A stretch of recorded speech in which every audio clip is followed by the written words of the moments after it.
সুপ্রিয় শিক্ষার্থীরা, Microsoft word 23তম পর্বে আপনাদেরকে স্বাগতম। আজকে আমরা তিনটি বিষয় নিয়ে আলোচনা করব, ফাইন্ড, রিপ্লেস এন্ড সিলেক্ট সম্পর্কে। আপনারা এখানে ডান পাশে অপশনে দেখতে পাচ্ছেন যে ফাইন্ড একটি অপশন।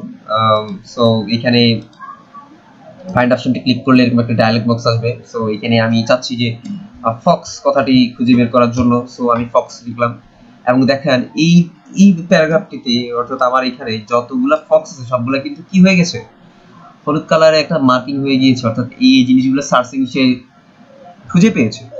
এবং দেখেন কোন কোন লাইনে খুঁজে পেয়েছে, কত নাম্বার লাইন, সেগুলোও কিন্তু ইন্ডিকেট করে এখানে দেখিয়ে দিচ্ছে। এবং একই সাথে 24টি রেজাল্ট পেয়েছে ফক্স রিলেটেড, সেগুলো এখানে দেখাচ্ছে।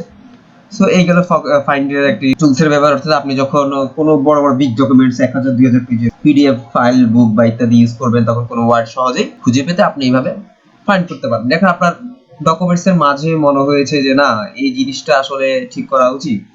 সো আমি কি করলাম, রিপ্লেস অপশনে ক্লিক করলাম। ক্লিক করার পরে আমি এখানে লিখলাম যে ওভার, শুধু ওভার না, খালি জাম্প লিখবো।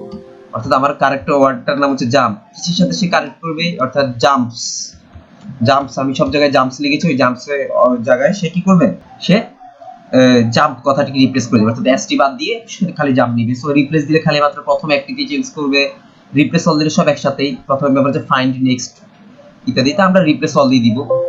So all done, we made 24 replacement. কারণ আমরা দেখতে পেয়েছি এর আগে যে আমরা সার্চ করেছি, বা এই যে ফক্স কথাটি সেটা 24 জায়গায় ছিল, জাম্প কথাটি ওই 24টি লাইনের মধ্যেই রয়েছে। এবং ওই 24টি লাইনে জাম্পের অপশন, জাম্পসের অপশনে জাম্প হয়ে গিয়েছে। যেমন দেখুন, ফাইন্ড নেক্সট, আমরা জাম্প খুঁজে পেয়েছি, অর্থাৎ রিপ্লেস উইথ জাম্পস, অর্থাৎ এটার সাথে আমি রিপ্লেস করতে যাচ্ছি জাম্প কথাটি।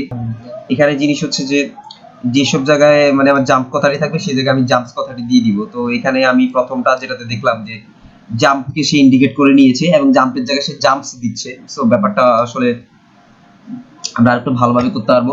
তার আগে আমরা এটা কেটে দিই এবং কন্ট্রোল জেড দিয়ে আগের ওয়ার্ডটা ঠিক করে নিই।